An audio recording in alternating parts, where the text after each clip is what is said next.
Core 35 six pack challenge ஒரு six pack வைக்கிறதுக்கான entire blue பிரிண்டோட வந்துருங்க. நான் 35 நாளில் பண்ணலான்றது என்னோட challenge. But I am not going to suggest you the same.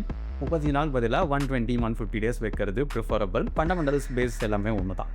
அப்புறம் நீ ஏன் ப்ரோ 35 நாளில் பண்ணுறேன்னா, ஓவர் த இயர்ஸ் எனக்கு ஜிம் எக்ஸ்பீரியன்ஸ் இருக்குது. அட் த சேம் டைம் என்னோட பாடி ஃபேட் 15 to 17 தான் ஐடியலாகவே இருக்கும். சிம்பிளாக சொல்லணும்னா எனக்கு வெயிட் போடுறதே என் பாடிக்கு கஷ்டம்.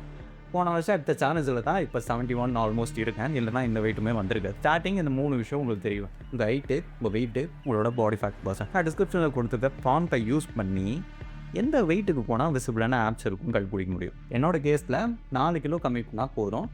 ஆப்ஸை தெரிஞ்சிடும். கம்மி பண்ணுற 4 கிலோவை எத்தனை வாரத்தில் கம்மி பண்ண போகிறோன்றது தான் அடுத்த கொஸ்டின். என் சினாரியோவில் 5 வீக்ஸ் நான் எடுத்துருக்கேன். நீங்கள் 12 வீக்ஸ் வச்சுருக்கீங்க, இல்லை 10 வீக்ஸ் வச்சுருக்கீங்கன்னா இதே மாதிரி ஸ்ப்ளிட் பண்ணணும். நம்ம எல்லாருக்கும் மெயின்டெனன்ஸ் கேலரின்னு ஒன்று இருக்கும். சாப்பிட்றத சாப்பிட்டா தான் அதே வீட்டில் இருக்க முடியும். கரெக்டாக அதை விட கம்மியாக சாப்பிட்டேன்னா கேலரி டெஃபிசிட். இப்படி சாப்பிட்டேன்னா 4 கிலோ 5 வாரத்தில் கம்மி பண்ண முடியும்னு எனக்கு தெரியும். அதை பண்ணுறதுக்கு மேக்ரோஸை கால்குலேட் பண்ணணும். இப்போ நான் 1900 மட்டும் டெய்லி சாப்பிட்டு என்ன ப்ரோ ஹேப்ஸே வரலன்னா இருக்கிற மசில்லாம் உருகி ஓடிடும். டெஃபிசிட்டில் இருக்கனா டீமில் இருக்கானே தெரியாது. So you need to be careful with the macros. Protein, fat, carbohydrates. Protein எனக்கு வீக் எல்லா வீக்குமே ஒன்று தான் செட் பண்ணியிருக்கேன். இட்ஸ் ஃபேட்டு, கார்போஹைட்ரேட்ஸ் மட்டும் வீக் வைஸ் கம்மி பண்ணிட்டே வரேன். ஸோ தட் என்னோட கேலரி இன்டேக்கு மொத்தமாக கம்மியாகுது. இது ஒரு சைடு இருக்குது. இன்னொரு சைடு ஒர்க் அவுட்டில் என்னால் கேலரியை பர்ன் பண்ண முடியும். ஒரு வெயிட்டர் ஒர்க் அவுட்டில் ஒரு 200-300 கேலரி பர்ன் பண்ணுறேன்னா இந்த வாட்டி கார்டியோ பண்ணியே ஆகணும். ஆல்மோஸ்ட் ஒரு 400 கேலரி பர்ன் பண்ணுறேன். இப்போ 2 வேரியபிள் இருக்குது.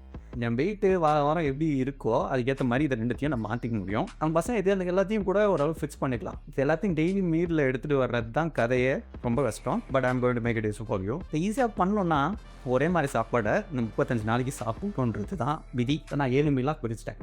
இப்போ இது ஆஃபீஸ் போனாலும் சரி, ஒர்க் ஃப்ரம் ஹோமாக இருந்தாலும் சரி, லீவாக இருந்தாலும் சரி, இந்த மீல் தான் ஆல்மோஸ்ட் இருக்க போது. பேஸு தான். எதனா மாற்றுறேன்னா அதுக்கேற்ற மாதிரி கொஞ்சம் அட்ஜஸ்ட்மெண்ட் இருக்கும். அவ்வளோதான். இதை நான் மட்டும் டிஃபைன் பண்ணால் போதாது. என்னை பார்த்துக்கிறது எங்கள் அம்மா தான். அவங்களையும் நான் கூப்பிட்டு நான் இதெல்லாம் பண்ணலான் இருக்கேன், ஓகேவா அப்படின்னு சொல்லி நான் கேட்கணும். எனக்கு 155 கிராம் ஆஃப் ப்ரோட்டீன் டெய்லி கிடைக்க வாய்ப்பே இல்லைன்னு தெரிஞ்சுது. 9 வருஷம் ஜிம் எக்ஸ்பீரியன்ஸில் ஃபார் ஃபர்ஸ்ட் டைம் ப்ரோட்டீன் வாங்கிட்டு வந்திருக்கேன். இதை பார்த்து எங்கள் அம்மா என்ன சொல்ல போகிறாங்கன்னு எனக்கு ஐடியா இல்லை. இந்த 7 மீல் நான் இப்படி தான் வச்சுருக்கேன். டெய்லி காலையில் ப்ரெஷ் பண்ணிட்டு ஃப்ரெஷ்அப் ஆகிட்டு ஒரே டைமில் வெயிட் எடுத்துட்டேன்னா அந்த வெயிட் வீக் 1 ஆவரேஜில் எனக்கு 1.2 kgs கம்மியாக இருக்கும். எவ்வளோ நீட்டாக கிளியராக தெளிவாக பிளான் போட்டாலும் இதை ஃபாலோ பண்ணுறதுக்கு நிறையா தடங்கள் வரலாம், கஷ்டங்கள் வரலாம், நிறையா ஃபார்ச்சுனேட்டான விஷயமும் நடக்கலாம். But every thing I'm going to post. ஒரு 35 நாளைக்கு வீடியோ கம்ப்ளீட்டாக வரப்போகுது, என்னென்ன நடக்க போகுதுன்னு சொல்லிட்டு. ஸோ ஃபாலோ பண்ணிக்கோங்க. ஹெல்ப்ஃபுல்லாக இருக்கும். ப்ராக்டிஸ்.